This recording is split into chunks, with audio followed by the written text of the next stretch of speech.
বিশ্বের জলবায়ু পরিস্থিতি দ্রুত অবনতির দিকে যাচ্ছে, এমনই সতর্ক বার্তা দিয়েছেন জাতিসংঘের জলবায়ু বিষয়ক সংস্থা এবং শীর্ষস্থানীয় বিজ্ঞানীরা। সাম্প্রতিক গবেষণা বলছে 2025 সালের প্রথম 6 মাসের বৈশ্বিক গড় তাপমাত্রা প্রাক শিল্পায়ন যুগের তুলনায় প্রায় 1.4 ডিগ্রি সেলসিয়াস বেশি ছিল, যা জলবায়ু পরিবর্তনের জন্য এক বিপজ্জনক সীমার কাছাকাছি।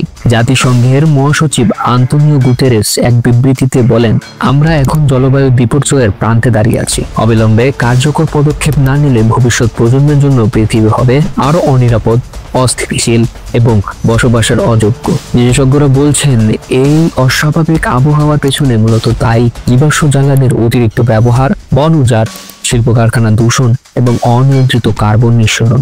আইপিসিসির সর্বশেষ প্রতিবেদনে বলা হয়েছে, তাপমাত্রা বৃদ্ধির গতি যদি এভাবেই চলতে থাকে তবে আগামী 1 দশকের মধ্যে 1.5 ডিগ্রি সীমা অতিক্রম করবে পৃথিবী, যা চরম জলবায়ু বিপর্যয়ের ঝুঁকি বহুগুণে বাড়াবে।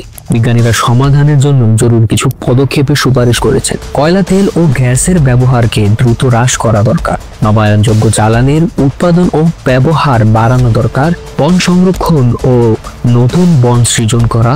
শিল্প ও পরিবহন খাতে কার্বন নিঃসরণ নিয়ন্ত্রণ করতে হবে।